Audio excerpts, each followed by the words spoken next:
Welcome to Habitly Courses, a production of Manage to Win. Each course is divided into multiple lessons for easy viewing. All are now completely free, so you can watch them on your own or work through them as a team. Please subscribe to this channel, leave a comment, and share your favorite lessons with others. Try to find something that helps you be your best. Now let's move on to lesson 5. This is a character test to establish your baseline. You may be asking, what's a baseline? Well, a baseline is where we are today. It's a starting point. And typically that's a point A. And then we want to define what's point B. Where do we want to go? How do we want to grow? And so what we're going to do is walk through 7 questions for a very simple character test. It's informal, but it's going to be very thought-provoking. You may prefer to do this on your own rather than as a group. If you work through this as a group, it's important to be empathetic, respectful, and not judgmental of other people's responses. So you can do this one of 3 ways. You can do it individually, just keep it to yourself. You can do it individually, think about what you want to share, and then share that as a group. Or you can walk through this as a group. Now, at 65 years old, I've concluded the foundation of our character is our beliefs. Our beliefs are based on our life experiences, and we all have wounds from those experiences, by the way, and our spiritual faith. Let me point out something that's very, very important. Some companies encourage employees to openly discuss their personal beliefs and even their faith. Others do not. This lesson does not advocate one approach or the other. However, unless you've confirmed with your company that they encourage discussion of your personal beliefs or your faith, it's best to keep them to yourself. To do a self-assessment of our character requires us to start by exploring, what do we believe as an individual? And as you consider this question, realize your actions speak louder than your words. This means how we behave confirms what our true beliefs are, or our commitment to those beliefs, more than any thoughts, intentions, or words that we have. Whatever your beliefs are, we want to respect them. This first question is, how do you consistently live out what you believe? And I added a second one to it. If you want to live out your beliefs more consistently, then what are you doing or would like to do to become better at living out your beliefs? As you can see, you can go pretty deep on this, and it's very powerful. Remember, our goal is to establish a baseline for good character. Where are we today? So the next question involves our habits to decide what's true. Dictionary.com defines truth several ways. All of them refer to the true or actual state of a matter, or a verified or indisputable fact. Truth is not relative or different for each person, like beliefs or opinions. Truth is factual. However, our habit of deciding what's true may be an incomplete process due to some habits we have. It may not confirm a truth we're embracing as a complete truth in all aspects, or maybe it's just a partial truth that's been manipulated by someone, or quite frankly, by our own bias.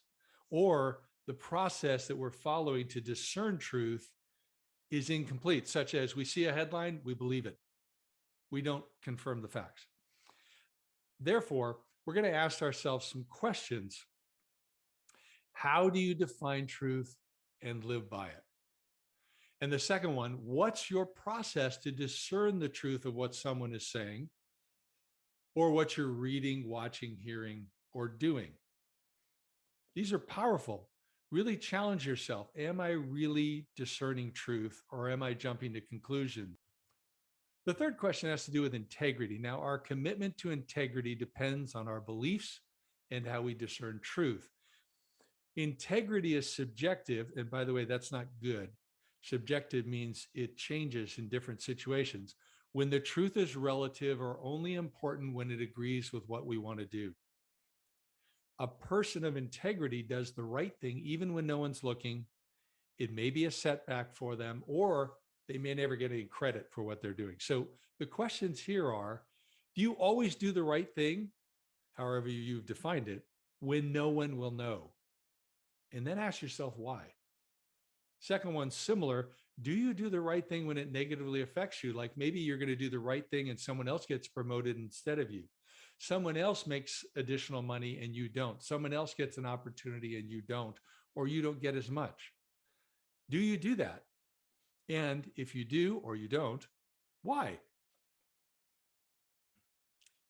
Fourth question regards relationships. So, our ability to love others and be in healthy relationships depends on how we process information through our beliefs, how we're defining truth, and then the filter for our integrity.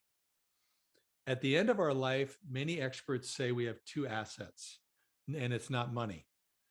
It's our legacy, our impact on others, and our relationships, the depth of connection with others.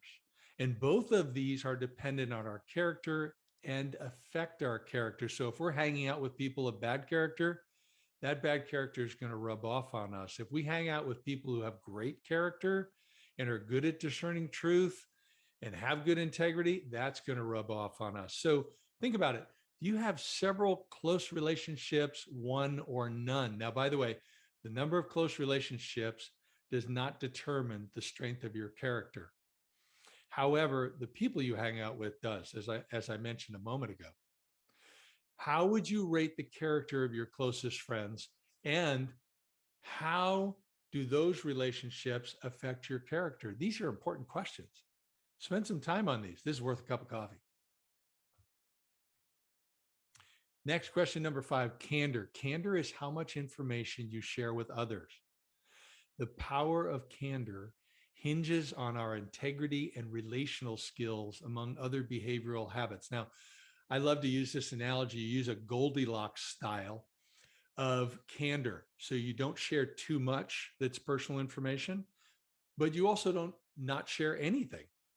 So you want to share enough where you can build a relationship, but you don't need to share all the personal details. So the first question is, are you too candid, too reserved, or do you share an appropriate amount of information with others?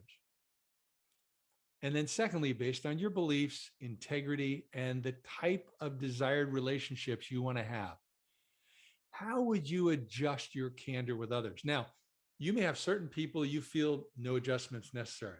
You're sharing just the right amount of information. But maybe when you want to develop a closer relationship, you want to share a little bit more, or you think of another one where you're sharing something with somebody who maybe is not trustworthy or processing that information well, you want to cut back on what you're sharing with them.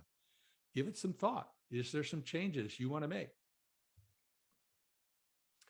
Next, question number 6, grateful. People of good character are typically thankful for what they have, and this drives them to be more responsible and make right decisions.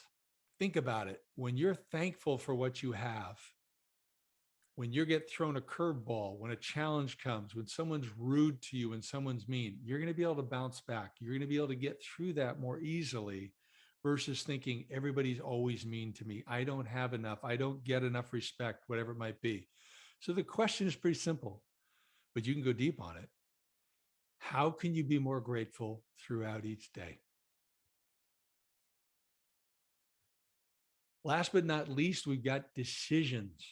Now, our decisions and actions demonstrate our commitment to live out the 6 prior attributes of character more than anything else. Great decisions are made with integrity, in a timely manner, after gathering facts. So once again, Goldilocks style, you don't want to make your decisions too fast. You don't want to make them too slow. Great decisions are consistent with our beliefs. They protect relationships. We want to put relationships first. They address a root cause. So we're not making decisions based on superficial information or just surface information. We want to dive deep and really deal with a problem so we don't have to deal with it again. And decisions are made with an appropriate amount of transparency. So my question is, do you make decisions too quickly or too slowly? And what would you change in your decision-making process and why to more consistently get the best outcome? I gave you 7 different areas to consider for a character test: beliefs, truth, integrity, relationships, candor, how grateful you are, and how you make decisions. Think about what your habits are in each of these areas. How do these habits align with your standards for good character? You might want to consider how well you're living out your good character standards in typical situations that occur in your workplace. Lastly, I want to encourage you. What are your character strengths that you should make stronger? Don't just focus on weaknesses.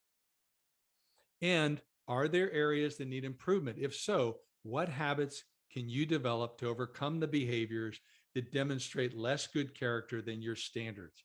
You want to meet or exceed your own personal standards and ideally your company standards. This concludes lesson 5. I encourage you to pass the exam. And of course, you can see it more than ever in this short lesson.